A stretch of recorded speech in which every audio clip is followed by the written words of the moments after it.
Moi, les critiques, en tout cas, qui sont les plus blessantes, c'est pas forcément « Ah, mais elle fait ci devant les caméras, mais elle a pas honte, elle a pas de parents. » Ça, c'est des trucs, entre guillemets, que tous les candidats, on reçoit. Moi, c'est beaucoup plus personnel sur « Oui, mais t'es pas une femme. »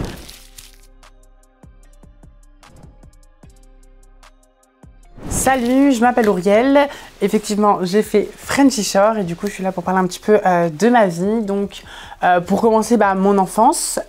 J'ai une belle enfance, agréable, avec des parents ouverts, tolérants, gentils, ouverts d'esprit, qui m'ont toujours poussée à être moi-même, qui ne m'ont jamais mis de bâton dans les roues. Donc voilà, j'ai une belle enfance à ce niveau-là. J'ai toujours été très libre d'être comme je voulais, donc je me suis jamais trop posé de questions quand j'étais jeune, jusqu'à mes 10 ans, on va dire, fille, garçon, garçon, fille. C'est des choses que je me demandais pas parce que j'étais libre d'être qui je voulais, donc j'étais juste moi. Et puis effectivement, quand le temps passe, tu arrives au collège. Au collège, du coup, forcément, tu dois rentrer dans des cases, tu trouves pas ta place, donc c'est là où tu commences à avoir des questionnements un peu plus poussés. J'ai commencé à vraiment rejeter de plus en plus mon corps, qui j'étais, mon apparence physique. Donc je n'allais plus dans les vestiaires, je venais en cours de sport toujours habillée. Enfin, j'ai vraiment fait un rejet complet de moi-même, jusqu'à effectivement que j'arrive à mes 18 ans, donc à ma majorité où j'ai pu entamer les démarches pour changer. Moi, à 15 ans, j'ai mis un mot sur ce que j'étais, en fait, tout simplement. Et à 15 ans, je suis tombée sur un article qui parlait de la transidentité, donc de ce que c'était. Je sais plus exactement quel était l'article, mais en tout cas, j'ai lu l'article et ça avait vraiment été comme une révélation, où je me suis dit, ah ok, en fait c'est ça, c'est ce que tu es, c'est pour ça que tu ressens ça, c'est pour ça que tu es pas à ta place. Et tout s'est complètement éclairci. Je m'en rappelle, j'ai appelé ma mère en lui disant, maman, je viens de tomber sur ça, j'ai compris, c'est ça. Donc ma mère, je le dis directement à mes 15 ans.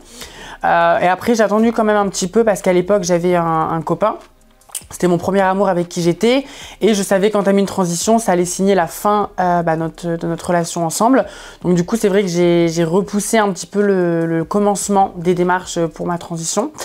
Et effectivement, après, à mes 18 ans, j'ai sauté le pas, j'ai enlevé tout ce qui pouvait être négatif autour de moi et puis je me suis lancée pour devenir qui j'étais réellement. Alors j'ai la chance d'avoir été toujours très bien entourée, voilà, autant au niveau de ma famille que de mes amis. Donc tout le monde a été très compréhensif, tout le monde a été très aimant avec moi, j'ai jamais eu de rejet.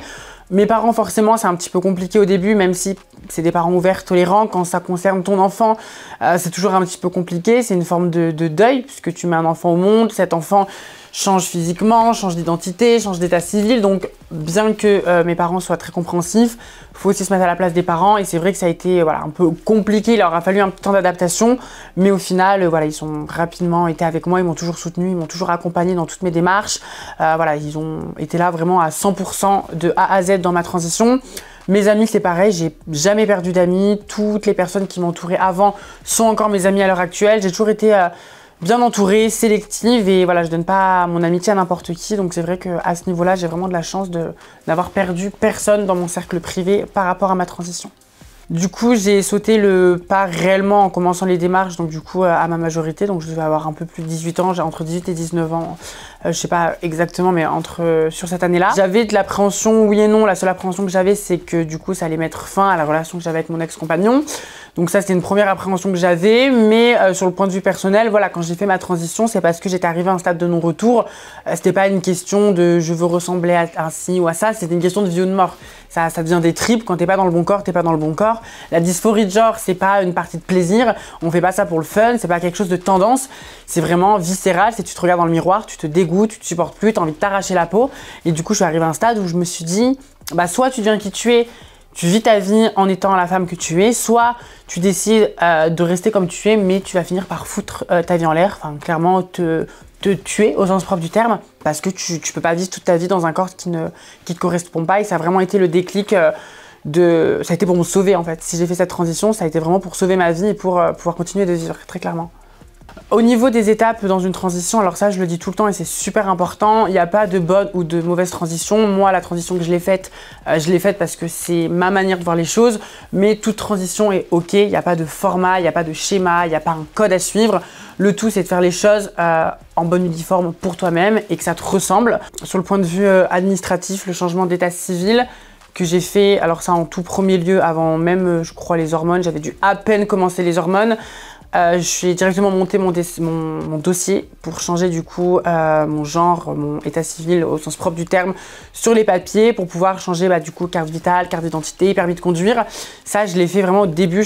Vraiment, j'avais dû commencer les hormones depuis à peine un mois. C'est la première chose que j'ai faite parce que je voulais pas être embêtée dans mes démarches pour chercher du travail parce que pour avoir de l'argent, pour faire des opérations, il faut travailler. Pour travailler, la société, c'est un peu compliqué. Donc, c'est vraiment la première chose que j'ai faite, c'est de mettre à jour mes papiers. Donc du coup, j'ai monté un dossier seul. Il y en a qui prennent des avocats, moi je l'ai fait seul. Donc ça m'a pris un bon temps. J'ai fait un bon gros dossier de 40 pages que j'ai envoyé au tribunal de grande instance et j'ai eu beaucoup de chance parce que mon dossier a été accepté en 15 jours. Donc en un mois, mon identité juridiquement a été complètement changée. J'ai vu une psychothérapeute qui m'a fait une attestation, qui m'a permis d'aller voir une endocrinologue. Cet endocrinologue-là m'a fait une ordonnance qui m'a permis d'aller à la pharmacie récupérer mes hormones. 2 ans de traitement hormonal avant de passer par la case chirurgie parce que je voulais que mon corps se féminise naturellement un maximum. Après, voilà, comme je le dis aussi beaucoup, les hormones, c'est pas magique. Tu te transformes pas du jour au lendemain en un claquement de doigts. Ça féminise ton apparence, mais ça ne te transforme pas. Donc, c'est vrai que la case chirurgie, pour moi, en tout cas, était super importante. Donc, du coup, au bout de 2 ans d'hormones, j'ai commencé en refaisant ma poitrine, c'est la première chose que j'ai faite. Donc du coup, j'avais une petite poitrine qui avait poussé avec les hormones. Sur la même année, je crois que j'en ai fait plusieurs. Ensuite, j'ai commencé la féminisation de mon visage. Donc j'ai fait féminiser le haut de mon visage en premier. Donc j'ai limé un peu les bosses frontales, les os du front, l'arcade sourcilière. J'ai fait ma mâchoire, donc du coup affiner le côté carré de ma mâchoire, affiner mon menton. Ensuite, j'ai fini par refaire du coup mon nez et du coup en dernière opération, celle que j'ai faite, la vaginoplastie qui a été faite il y a 3 ans. Donc du coup, entre le début de ma transition et comment je suis aujourd'hui, ça va faire 6-7 ans, mais ma transition a été finie il y a 3 ans. Donc du coup, je pense qu'en tout, j'ai dû prendre 3 bonnes années pour tout faire. Une fois la transition terminée, en tout cas moi, ce que j'ai fait personnellement, forcément je me sens beaucoup mieux puisque tu te regardes dans un corps qui te correspond, tu te sens en adéquation physiquement et mentalement, donc du coup c'est vrai que ça fait du bien, c'est un grand soulagement. Après, je pense qu'il y a toujours une quête un peu éternelle chez les femmes trans de cette féminité. On a la dysphorie de genre qui, même en ayant fait de la chirurgie, même en ayant fait 1001 opérations, reste présente. C'est vraiment cette sensation de se regarder dans un miroir et de constamment avoir l'impression encore de voir des traits masculins, de voir un garçon. Et ça, c'est quelque chose qui est très personnel aux femmes trans et celles qui verront comprendront. Moi, personnellement, encore à l'heure actuelle, ça m'arrive de me regarder dans le miroir et de me dire « Ah, mais non, ça, c'est pas bien, mais ça, tu ressembles à un garçon, et ci et ça. » On est très dur avec nous-mêmes. C'est pour ça que la chirurgie, c'est pas juste esthétique chez les personnes trans, c'est vraiment réparateur autant physiquement que mentalement. Et c'est pour nous une manière de gommer les traits, ce qui nous crée en tout cas de la dysphorie au quotidien. Mais c'est vrai que c'est un combat éternel qu'on aura avec notre apparence, avec l'acceptation de soi. Bien qu'aujourd'hui je sois très bien dans ma peau, je sois très contente, que je m'aime et que je revendique ce message dans ma vie de tous les jours. Mais c'est vrai qu'on ne peut pas nier les personnes trans, la dysphorie jusqu'à la fin de ta vie, elle y sera. Et il y a des jours où vraiment tu te regardes dans un miroir, tu te dégoûtes et tu n'as pas envie de sortir de chez toi. Une fois ma transition terminée, au niveau de mon entourage, j'ai pas forcément l'impression que le regard avait changé, si ce n'est qu'on me disait « Ah, ça te va bien, ah, t'es plus jolie, ah, c'est cool, je suis contente pour toi ». Mais les personnes proches de mon entourage m'ont suivi du début à la fin, donc ils ont vu l'évolution petit à petit, donc il n'y a pas eu de changement radical quand ils m'ont vu, ils m'ont pas vu 6 ans après sans ne jamais m'avoir fait cranter. Donc non, franchement, mais mon entourage n'a jamais été choqué. Alors si ce n'est le post-opératoire où tu es très gonflé, où tu as une tête un peu difforme, donc ça peut être un petit peu choquant. Mais sur le résultat final, autant mes amis que ma famille ont toujours été très contents, personne n'a été choqué. C'est vrai que, en tout cas, je pense que c'est pour beaucoup de personnes trans, comme ça, tes proches sont toujours non, mais fais pas plus, t'es bien comme ça. Je pense qu'on veut toujours un petit peu nous limiter dans ce plus qu'on veut toujours. Après voilà, c'est pour notre bien-être, il faut aussi comprendre que la chirurgie, c'est pas un caprice chez les femmes trans, c'est vraiment une thérapie, et ça je le redis, ça peut paraître fou, mais faire de la chirurgie, quand tu es une femme transgenre en tout cas, c'est vraiment une thérapie psychologique et ça te permet d'aller mieux. Et voilà, heureusement que la chirurgie existe en tout cas, pour nous, psychologiquement, c'est quelque chose qui nous a énormément aidé. Moi, au niveau des relations amoureuses, personnellement, j'ai eu que des longues relations, donc du coup, quand j'ai commencé ma transition, j'ai rencontré un garçon avec qui je suis restée 2 ans. J'avais pas encore fait de chirurgie, rien du tout. Donc du coup, voilà, il m'a pris entre guillemets comme j'étais. J'ai une relation de 2 ans avec lui. À la suite de quoi, moi j'ai fait toutes mes opérations et là où j'ai rencontré mon dernier copain qui est pour moi en tout cas le grand amour de ma vie, avec qui je suis restée 2 ans, qui là c'était vraiment ma première relation où vraiment j'étais 100% moi-même avec un homme qui m'acceptait à 100% pour la femme que j'étais. Donc il y avait quelque chose de très thérapeutique aussi, de sortir avec un homme qui t'accepte, qui a conscience de ton passé, qui te juge pas, qui te soutient. C'est quelque chose de super important. Quand tu es une femme trans, trouver l'amour, c'est pas une tâche facile, c'est très compliqué parce que les hommes ont encore beaucoup de mentalité fermée en se disant mais si je sors avec une femme trans, qu'est-ce que je suis? Est-ce que ça fait de moi un bisexuel? Est-ce que... Voilà, ça c'est quelque chose qui est encore compliqué et je me tue à le dire jour après jour. Un homme hétérosexuel qui sort avec une femme transgenre reste un homme hétérosexuel parce qu'il sort avec une femme. Le passé, c'est le passé. Je veux dire, voilà, chaque femme a son passé et ça ne change en rien la sexualité d'un homme de sortir avec une femme transgenre. Et voilà, ma première relation, enfin en tout cas qui a vraiment compté pour moi, ça a été ma dernière relation où vraiment ça m'a beaucoup apporté, ça m'a permis de me sentir vraiment bien en tant que femme. J'avais ce quotidien métro, boulot, dodo, une vie bien rangée. Et j'ai mis fin à cette relation parce que voilà, j'avais un besoin personnel de liberté, de vivre et de profiter en fait de toutes mes années de bataille. Et c'est vrai que cette relation m'enfermait trop. Mais le regard des hommes change effectivement au fur et à mesure de ta transition, au fur et à mesure des étapes, notamment la vaginoplastie où forcément ce que tu as entre les jambes change beaucoup de choses par rapport au regard des hommes. Moi, dès le départ, en tout cas d'une relation sérieuse, je n'ai jamais été en couple ou je n'ai jamais fréquenté un garçon sur de la longue durée sans lui avoir dit que j'étais une femme trans. Parce que voilà, tu t'ouvres intimement, tu construis quelque chose avec la personne et moi, en tout cas, je ne veux pas construire quelque chose basé sur un mensonge. Après, c'est vrai que les relations sexuelles, voilà, c'est autre chose. Je veux dire, quand tu rencontres un garçon en soirée, tu as bu de l'alcool, voilà, c'est un autre contexte. Tu sais que la personne, tu vas pas forcément la revoir. Mais en tout cas, avoir une relation sérieuse, pour moi, c'est inconcevable personnellement de bâtir une relation, de m'ouvrir à quelqu'un sans qu'il ait conscience du plus gros détail me concernant. Rechercher du travail en tant que femme transgenre, honnêtement, c'est un peu cru ce que je vais dire, mais ça va clairement dépendre de ton cispassing. Le cispassing, en gros, pour traduire ça plus pédagogiquement, c'est en gros l'apparence que tu as. Moins les gens se rendent compte que tu es une femme trans, plus tu auras de facilité à trouver du travail. Et ça, je trouve ça dégueulasse, mais malheureusement, c'est la vérité. Plus ton physique passe comme n'importe quelle femme, moins tu auras de problème à trouver du boulot. Et la discrimination aujourd'hui au niveau des femmes trans, elle y est encore énormément. Et moi, je sais que si j'ai jamais eu de problème à trouver du travail, ça a été notamment parce que mes employeurs n'ont jamais tilté forcément que j'étais une femme trans. Et je sais que d'autres amis ou d'autres personnes que je connais qui sont en début de transition, qui cherchent du travail, ou forcément, je veux dire comme moi, quand on me prend physiquement il y a 6 ans en arrière, voilà, t'es pas la même chose qu'aujourd'hui. Et ben ces personnes-là vont avoir du mal à trouver, les employeurs vont avoir du mal à assumer qu'une employée soit une femme trans, vont avoir du mal à assumer le regard des clients. Enfin, c'est quelque chose de très compliqué aujourd'hui de s'intégrer en tant que femme trans dans la société. Ça se démocratise, en tout cas moi, c'est aussi pour ça que je le revendique, c'est de décomplexer les mentalités sur la transidentité. Mais oui, aujourd'hui encore, bientôt en 2024, quand tu es une femme trans et que les gens s'en rendent compte, ben on te discrimine parce qu'on va pas forcément assumer de te prendre comme employé.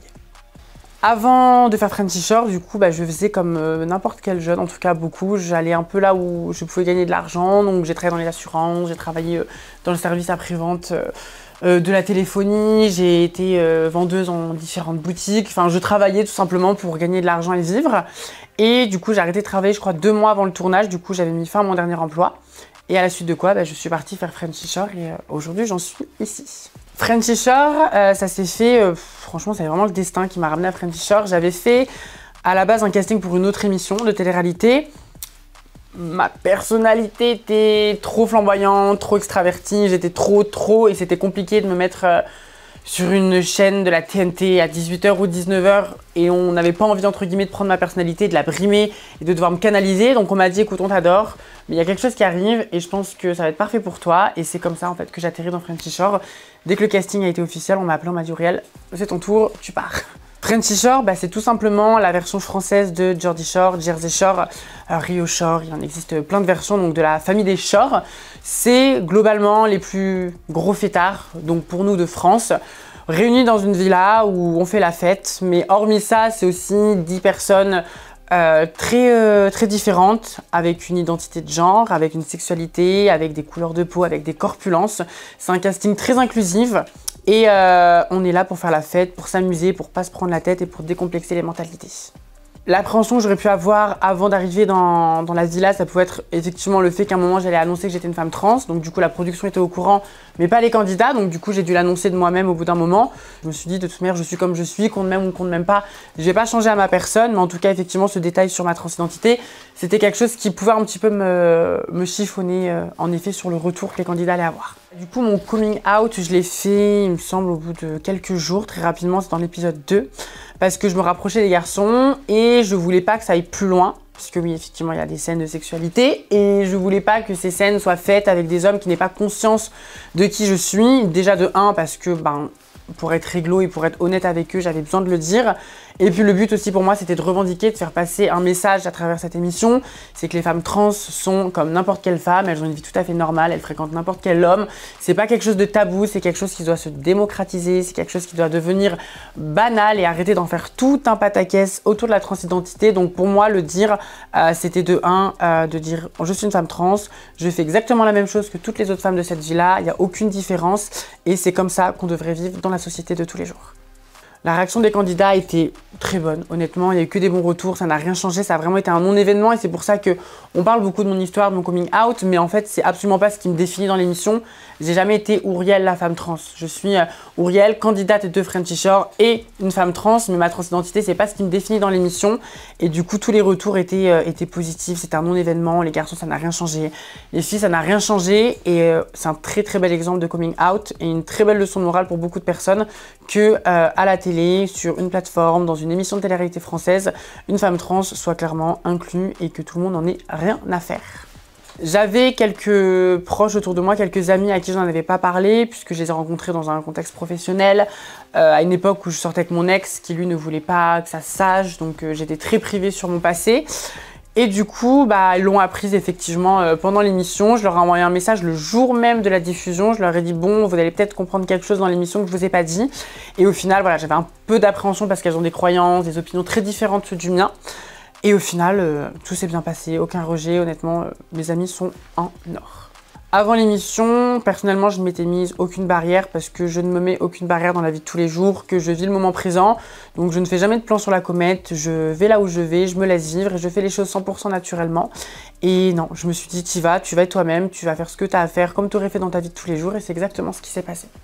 Vivre entouré de caméras toute la journée, c'est un contexte qui change quand c'est une première fois. L'avantage qu'on avait aussi, c'est que c'était beaucoup de caméras fixes. Donc en fait, on n'était pas omnibulé par les caméras. Moi, honnêtement, je pense qu'au bout d'une heure, les caméras, je les avais complètement oubliées.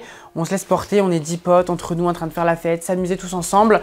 Et dans le contexte des caméras, est vite oublié. Après, c'est sûr, quand c'est un tournage, c'est une aventure particulière de vivre ce côté caméra, interview.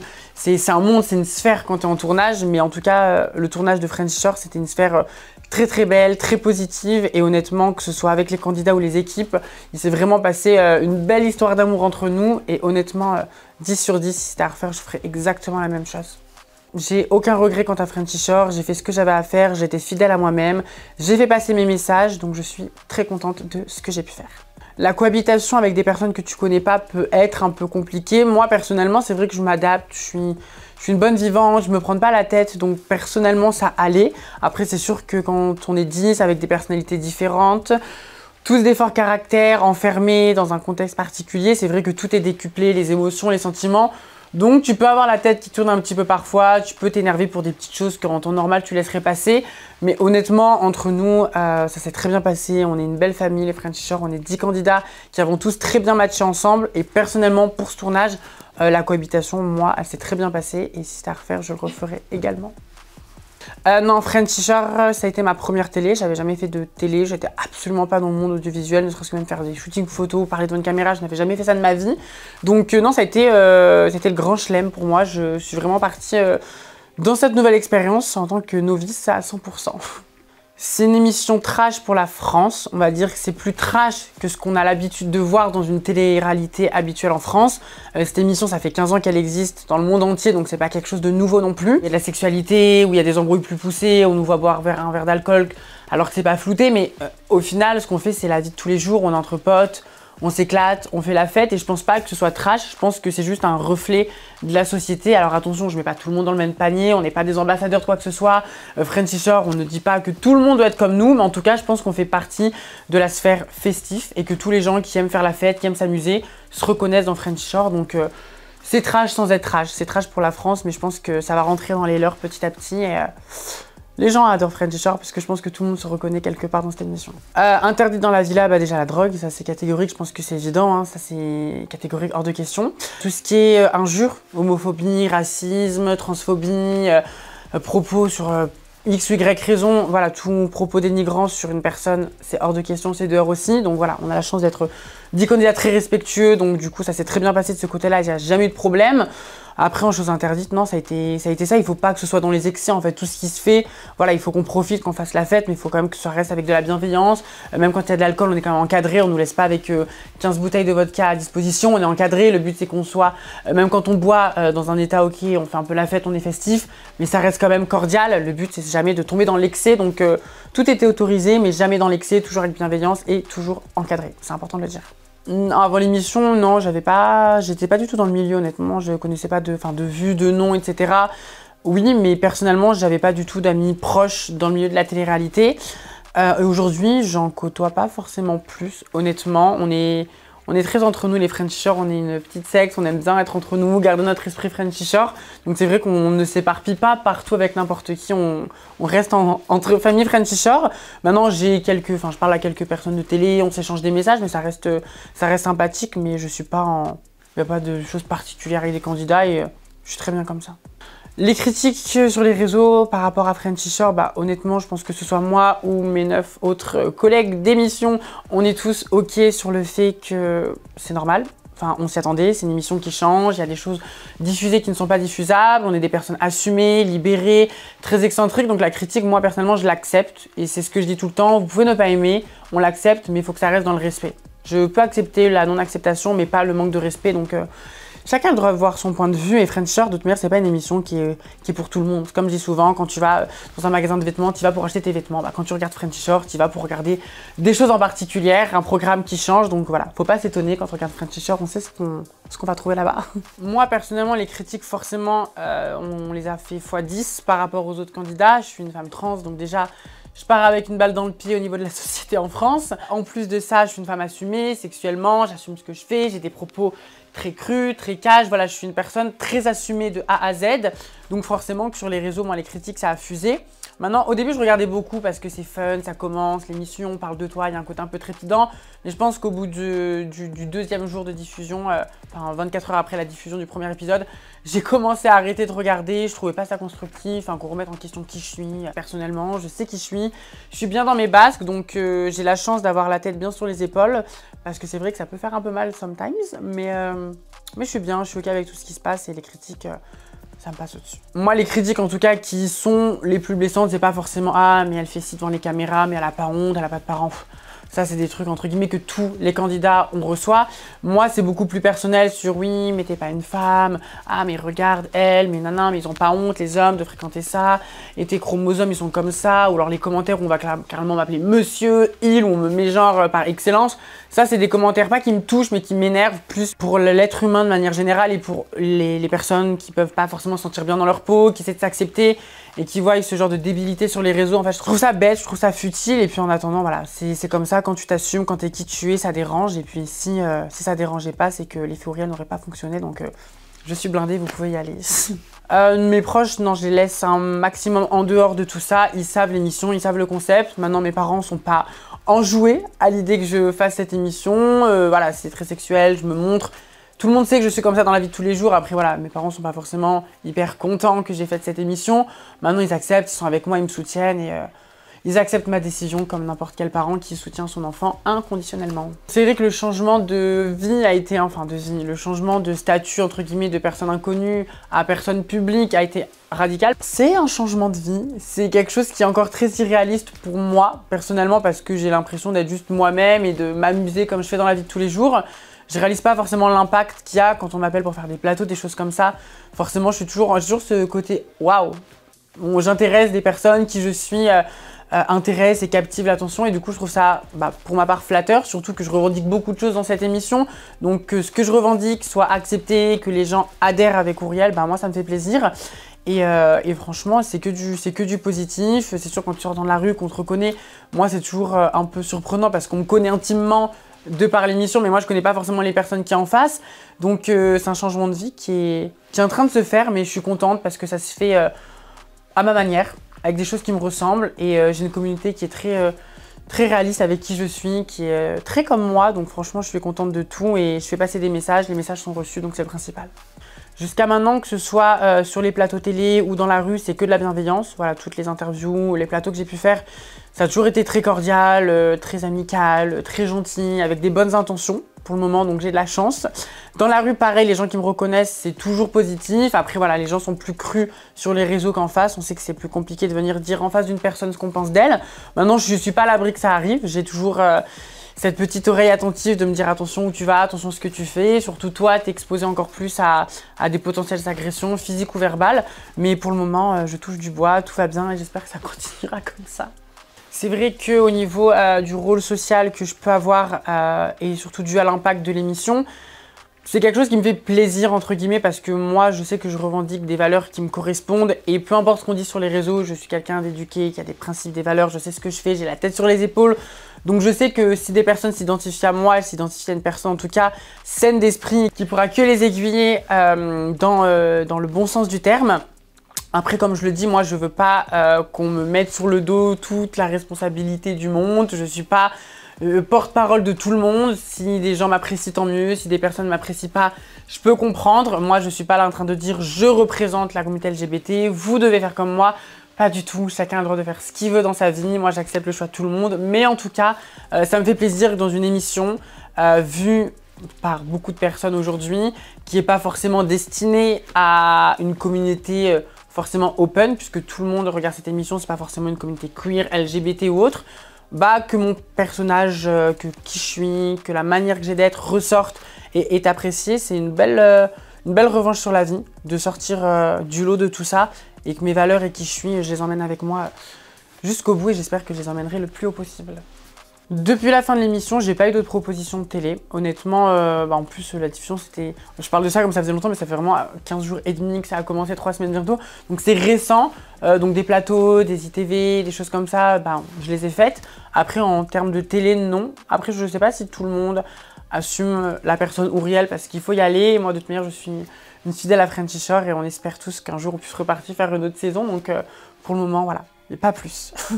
Moi, personnellement, je veux continuer sur cette lancée. J'ai pas envie, en tout cas, de tomber dans ce cliché des personnes de télé qui font des choses similaires. J'ai envie de faire des choses différentes. Je veux continuer à inculquer les valeurs, en tout cas, que moi, j'estime inculquer en termes de libération du corps, de l'esprit, de la femme, de l'être humain. Je veux faire des choses constructives. Je veux faire des choses qui sont en ma faveur et j'espère pouvoir allier l'audiovisuel avec ma mentalité, avec ce que je pense, avec mes valeurs et vraiment faire quelque chose de constructif et positif. J'ai pas de projet en particulier pour l'instant, mais ce qui est sûr, c'est que si je fais des choses, ce sera que des choses qualitatives. Pour les jeunes qui se posent des questions sur qui ils sont, sur leur identité de genre, sur leur sexualité, sur peu importe la raison, écoutez-vous, faites les choses comme bon vous semble, ne vous précipitez pas non plus, c'est un conseil que je donne. Prenez le temps de peser le pour et le contre, de vous entourer, d'être sûr de faire les choses comme il le faut. Voilà, quoi qu'il arrive, quand tu es destiné à faire quelque chose ou quand ta vie est destinée à avoir telle ou telle chose qui arrive, ça arrivera. Donc crois en toi, va au bout de tes rêves, ne baisse surtout jamais les bras et surtout écoute-toi personnellement et ne laisse jamais l'envie des autres impacter qui tu es ou ce que tu veux faire dans la vie. Et quoi qu'il en soit, tu arrives seul sur cette terre, tu repartiras seul. Donc quand tu repars d'ici, il faut que tu aies vécu ta meilleure vie.